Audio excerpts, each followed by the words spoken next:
Interview hack number one: don't overdress for the interview. Nobody is going to tell you that. They always tell you put on suits, put on heels, put on what. But remember, there are some jobs that do not require you to work in suits or to wear heels, or yeah.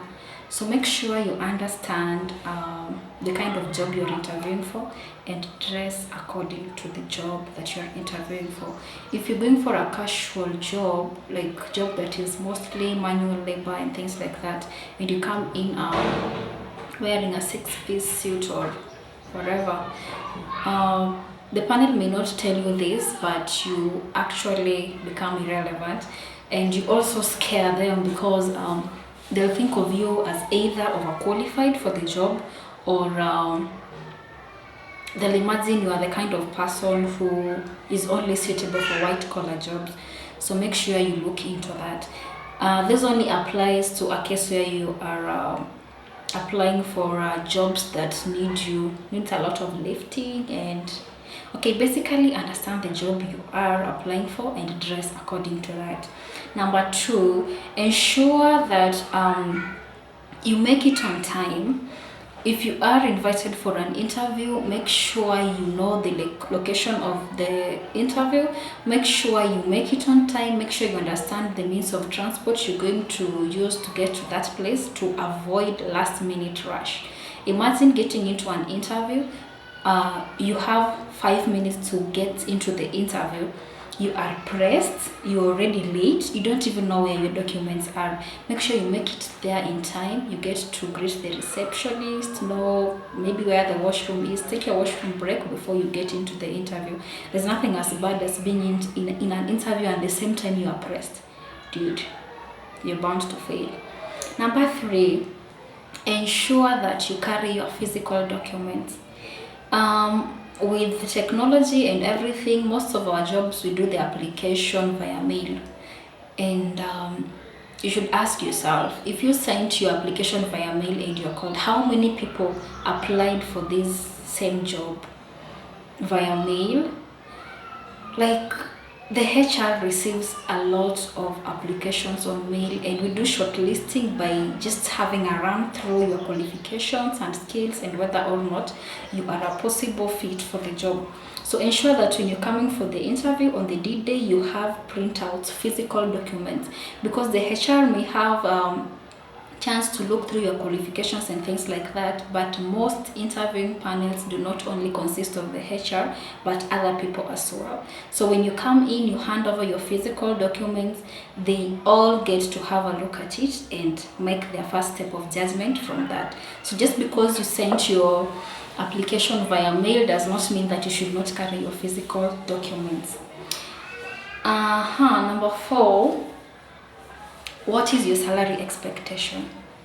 This is not a trick question. By the time an interview is arranged and you're shortlisted and you're called for the interview, there's already a salary allocation which was discussed by the management, and they had an agreement on what amount they are going to allocate for this job. So when you're asked about the salary expectation, do not be shy or do not feel awkward.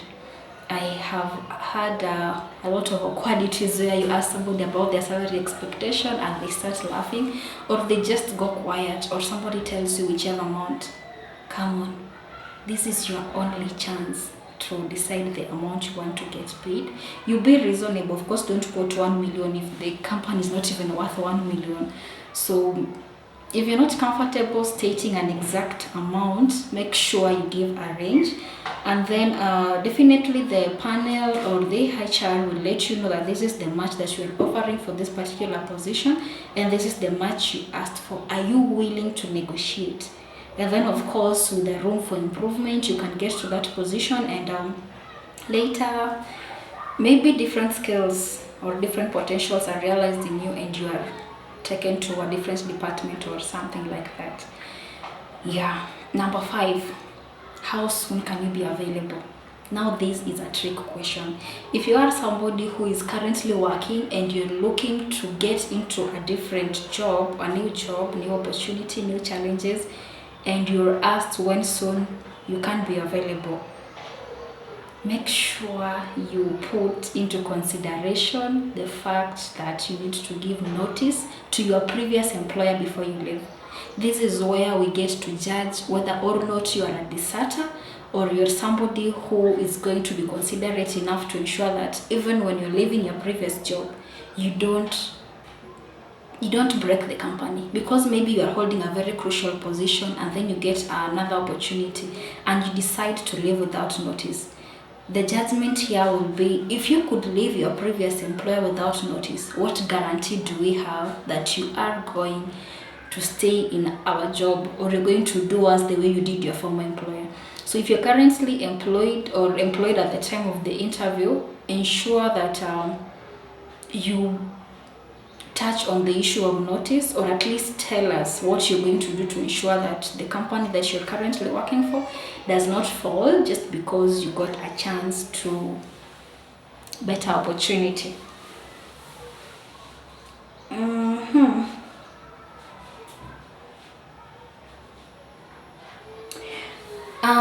Then last but not least, you can be asked what makes you a good fit for the job.